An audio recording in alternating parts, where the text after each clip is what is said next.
Hello folks, and welcome to Dice Chatter. My name is Donnie, and today we are going to take all of my Beasts of Chaos army models and rebase the entire army. With the new Age of Sigmar 3.0 edition popping up, why not make one of my favorite armies, well, just look a hell of a lot better.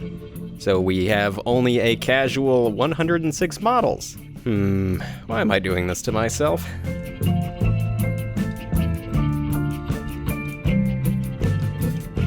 For a long while now, I have been bothered by the bases I made for these rampaging beasts. Now, I created this base style a while back before I found a few things that I like and don't like about my wargaming bases. And I can tell you right now, I hate flocking on my bases.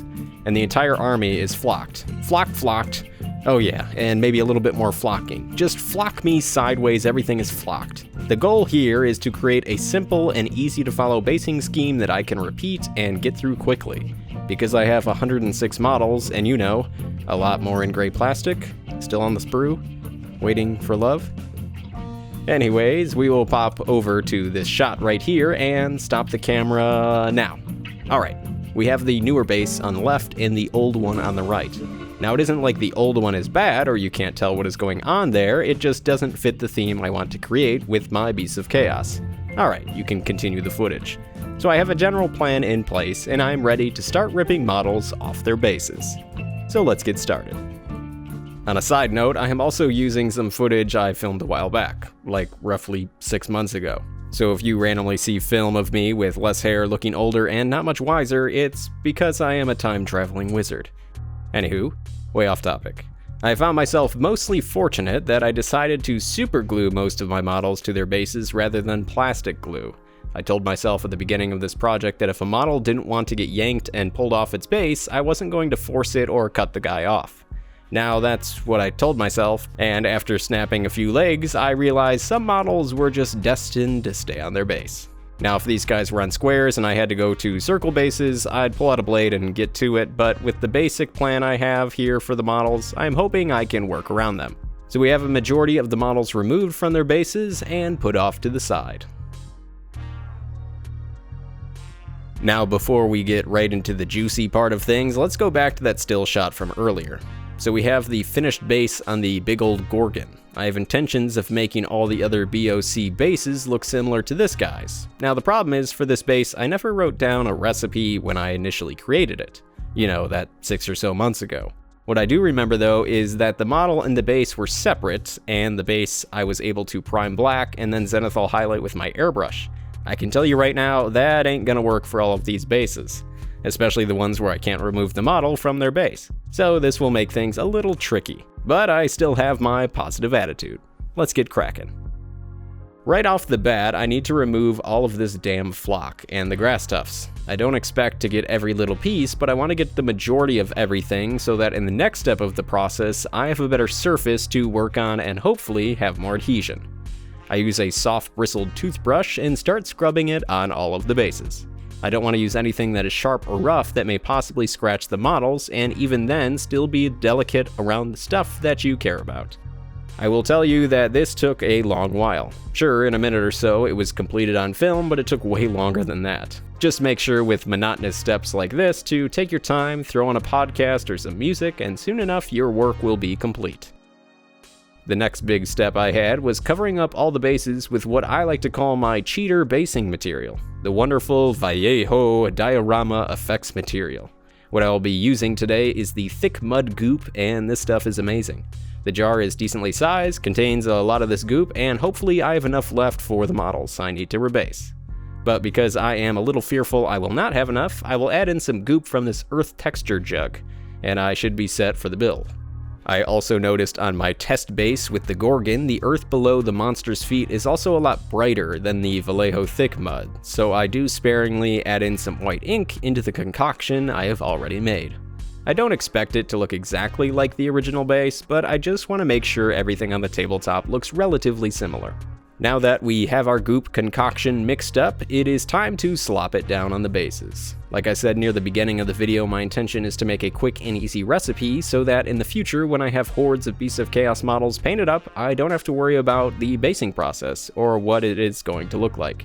And maybe even more importantly, that it won't take too much time to complete. Now in this instance, I don't expect to be basing 106 models at one time, so this process may take a minute or two for me. Once all of the mud goop dries, I head over to the next step, creating a wash concentration on each base. I've decided to use a randomized mix on each base of these 4 washes from GW. Some bases may get more Nuln Oil, others may be a mix of Agrax Earthshade and Athonian Camo Shade, and some may be a wee bit of Seraphim Sepia. I need to treat this project as if I just finished painting only a few models, and I need to base them.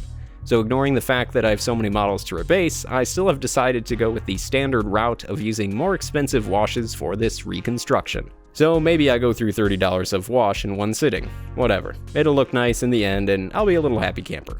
Also, laying down a wash is relatively easy, and I want my basing to be easy. So this should be perfect when repeating the process on future projects. Alright, not gonna lie, we are actually getting pretty close to the final steps here. After the wash settles and dries, I pull out a handful of paints that I plan on using for some dry brushing over the models. Now, all of the paint should be on the screen here for a second or two, and I did decide to choose a lot of them. Any spot on the bases where some old rocks or large bumps show through, I'll be hitting it with more of the gray colors. Any section that is more mud-based, I'll be hitting it with more of the brown and yellow colors. I will say though, this is a good time to mix colors up and go crazy. There is no reason a little gray coloration can't get on the mud or some brown on the rocks. It's a base for any army-based tabletop game.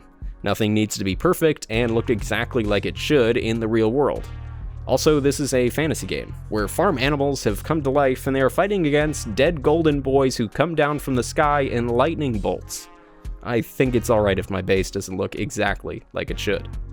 Anyways, once I am happy with the dry brushing over all of the bases, I pull out a variety of grass tufts and start placing and gluing them down on a number of the bases. I figure I don't need 12 grass tufts on each base, but your mileage may vary. After this step is complete, I re-rim all of the bases black that needed to be touched up, and we can take a look at the army, now with all of their fancy new bases.